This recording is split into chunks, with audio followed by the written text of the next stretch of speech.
And standing by his call that Mexico will pay for the wall, and he explains how they will. They had people infiltrating our campaign. Can you imagine? Can you imagine? Can you imagine? People infiltrating our campaign. Is there anybody in this big, beautiful arena right now that's infiltrating our campaign? Would you please raise your hand? That would take courage, huh? Now, look, you take a look at what's going on. Never in the history of our country has something taken place like took place during this election. He's an absolute, total tool of Chuck Schumer. He's a tool of Chuck Schumer. And of course, the MS-13 lover, Nancy Pelosi. I said they're animals, and she said, how dare you say that? How dare you say that? Have you seen what they've done? Have you seen what they're doing to us? And we're taking them out of our country by the thousands. And then, of course, you have the wonderful lottery system that was started by Chuck Schumer, or sometimes referred to as crying Chuck Schumer, right? He's always so. I know him for so many years. I know him from New York so long. Crying Chuck. Remember, he was crying. He was so sad. He got up. He was crying. He was working those years. He was trying so hard. He was trying so hard that actually they weren't tears. It was sweat. He was working. So crying Chuck wanted to have a lottery system. They give it a lottery. You pick people. Now, let me ask you. So these countries that are sending people in, do you think they're sending us their finest? Do you think they're sending us so we get the lottery? So they put names, and we pick the names, and they come in. And then we wonder why we have problems. We're not going to be a stupid country anymore. We stopped it. We're not going to be. And you can say what you want, but I think border security and security general is a great issue for the Republican Party. I think it's a great issue. Hell yeah. And then, of course, repeal and replace Obamacare. We had it done, folks. It was done. And then early in the morning, somebody turned the hand in the wrong direction. That cost our country a lot. That was a very, very terrible thing that happened that night. That was a very terrible thing. That cost our country $1 trillion in entitlement saving that nobody would have known. It would have given us a good health care plan, and that cost us a lot. And nobody knew that was going to happen, because we had it done. Repeal and replace.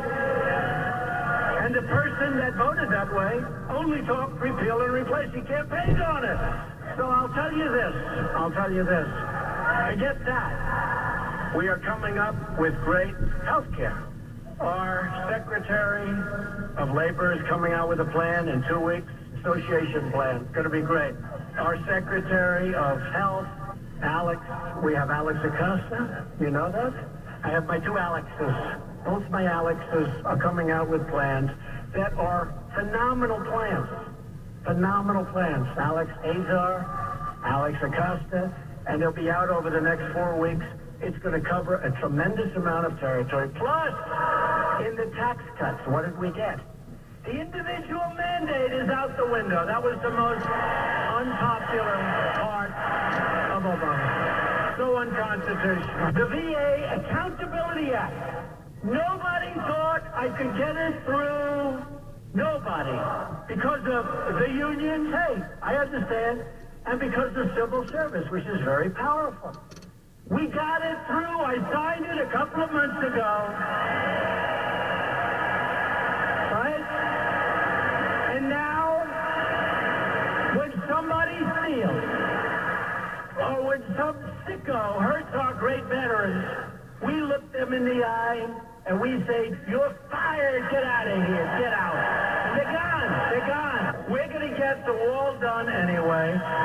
Mexico, I don't want to cause a problem. I don't want to cause. But in the end, Mexico's going to pay for the wall. I'm just telling you. I'm just telling you. All right? I don't want to cause any problem. But in the end, Mexico's paying for the wall. They make all of this money, and they do absolutely nothing to stop people from going through Mexico, from Honduras and all these other countries, the caravan, all of this stuff. They do nothing to help us. Nothing. They're going to pay for the wall, and they're going to enjoy it, okay? They're going to enjoy it. They do nothing for them. All right, let's get to our busy phones now. 800-941-SEAN. You want to be a part of the program. That's the supreme leader, Trump. The Emperor Trump. On the Sean Hannity Show. The top dog. Hey, Sean, pleasure to speak with you, and I appreciate all the work you're doing. Thank you. Wanted to comment on the breaking news yesterday about Roseanne Barr. As far as I'm concerned, the only true crime she committed is that she's a Trump supporter. No, I disagree with you. I mean, she's right. Nobody should defend these comments. They're indefensible. And she admits that. And, I don't know where this came from. I know she said some things before. I know she's been vocal in her support of the president. I wouldn't say she's been a prominent conservative, just the opposite, actually, if you look at her views over the years. But I'm looking at the bigger picture of the hypocrisy of the media and their fake outrage in comparison. I'm not going to doubt that all of the outrage over words that you see is usually feigned moral outrage, and the double standard is clear. But, it's at this point in America's history, I want a more perfect union. I want, it would be ideal for this country if we can transcend these issues that divide us and, really mean, harsh, horrible, vile language. I mean, it just, look at the president and his family, what they have to also endure. I'm not making any comparisons here. There's a lot, especially in the world of social media, it has changed. Social media can be... Seeing a lot of crows out flying around. A lot of crows. Hatred and bitterness all over. It's like a cancer. And at the end of the day, this is the America that I want. An America that we're one nation under God, that we're indivisible, that all Americans, regardless of race, creed, color, background, origin, it doesn't matter. We're supposed to be a family, and we're all supposed to be working in the same direction.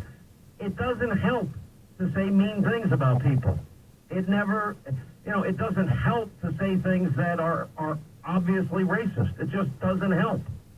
And so, she did do something that hurt and offended a lot of people. But with that said, the next thing you can say is, well, I can name a dozen other people off the top of my head, many of whom work at ABC, that have done the same thing. So, yeah, that's a point, but, we got to get beyond a lot of these issues and understand that we're going to sink or swim as a country together. And that's just a fact. And we have enough enemies out there that I think America united and transcending, petty differences and recognizing a profound truth that all men and women are created equal. And they're all designed by God in His image.